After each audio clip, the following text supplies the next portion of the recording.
Deməli, misal üçün, arqumentləri var da, çoxdur. Deyirlər ki, bir sinifdə uşaq sayı çoxdur.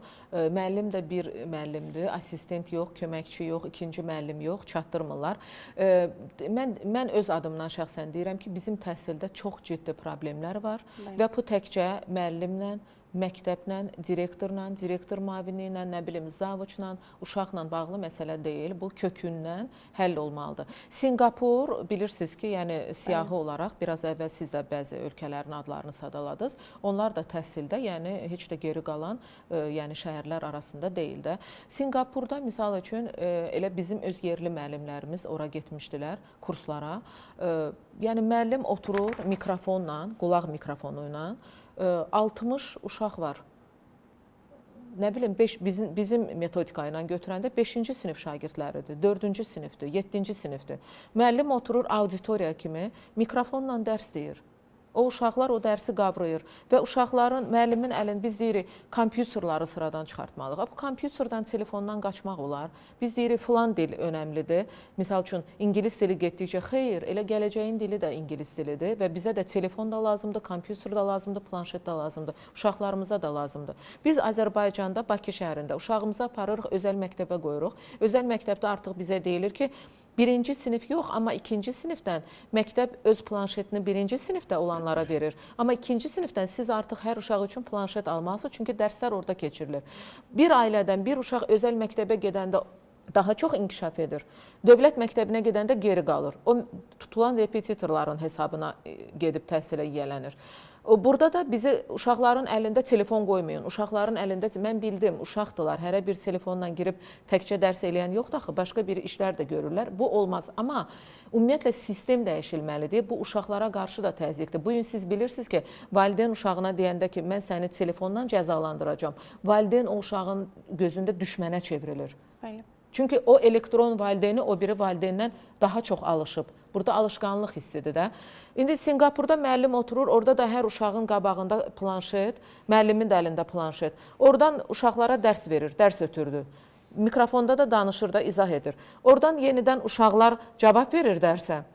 Müəllimin proqramına gəlir. Müəllim artıq oradan görür ki, hansı uşaq nə qədər bu dərsə cavab verdi, neçə. Yəni, kompüter özü bütün o işləri görür ki, hansı ki, ona nə uşaqların vaxtı gedir, nə uşaqların valideynlərinin vaxtı gedir, nə də müəllimin vaxtı gedir. Bizim dövlət məktəblərinə girirsiniz, çox üzr istəyirəm. Bəzi məktəbləri deyirəm, hamısına şamil etmirəm. Üfunət iyi gəlir məktəbdən. Bu əlində ağıllı telefon olan uşaq o məktəbdə necə otursun? Bax, necə otursun? Bu uşaq evində o qoxunu görmür. Gəlir məktəbdə o qoxunu görür. Gigiyena tərəflərini ümumiyyətlə danışmıram. Yəni, ibtidai sinif şagirdlərinə üzülürəm. Yəni, doğrudanmı onlar orada gedib əllərini yumalıdırlar?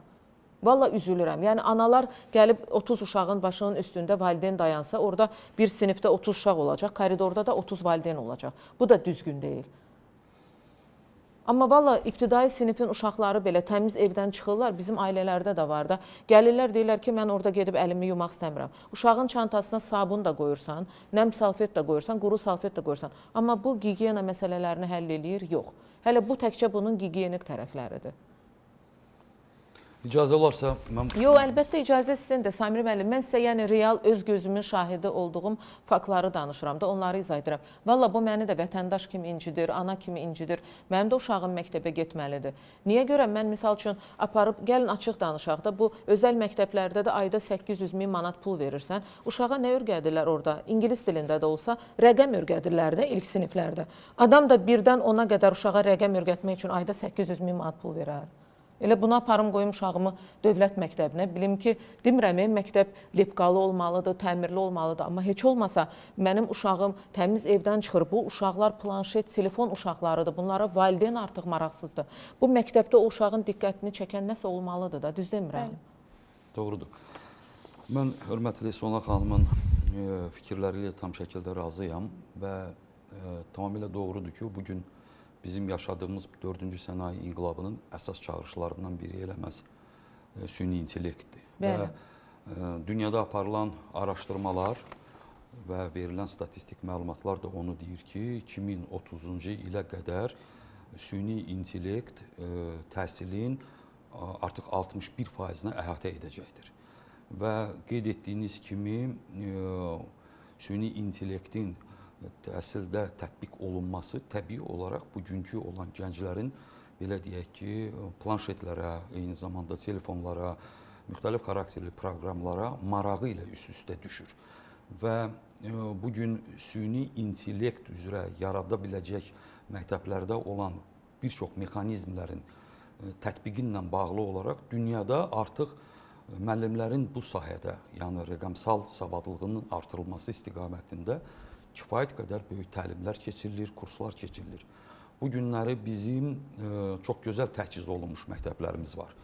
Sadəcə olaraq biz bu günləri siniflərdə müxtəlif planşetləri də görürük, müxtəlif interaktiv lövhələri də görürük. Ancaq bizim müəllimlər bunlardan istifadə edə bilirlərmi? Onların rəqəmsal savadlığı yetərlidirmi ki, bu deməli texnika və texnologiyadan istifadə etsinlər?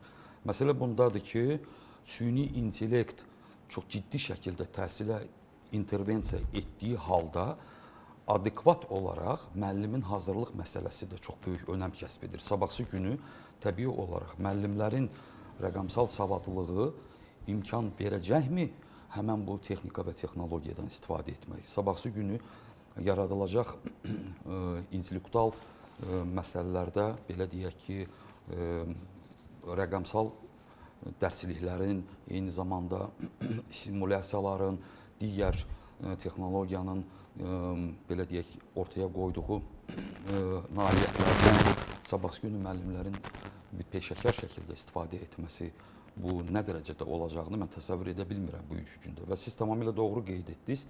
Bizim məktəblərdə olan ana problemlərdən də biri şagird sıxlığıdır. Biz bunu hər zaman səsləndiririk.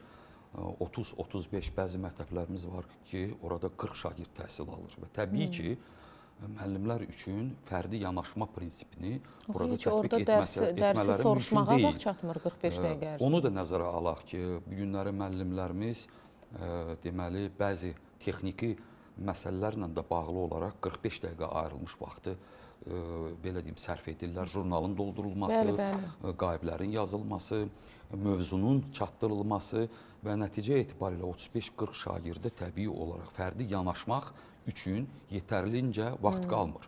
Biz bəzi hallarda deyirik ki, nədən məktəbə bir alternativ olaraq repetitorluq yaranıbdır və artıq mən belə hesab edirəm ki, repetitorluq... Orada çünki, Sami, üzr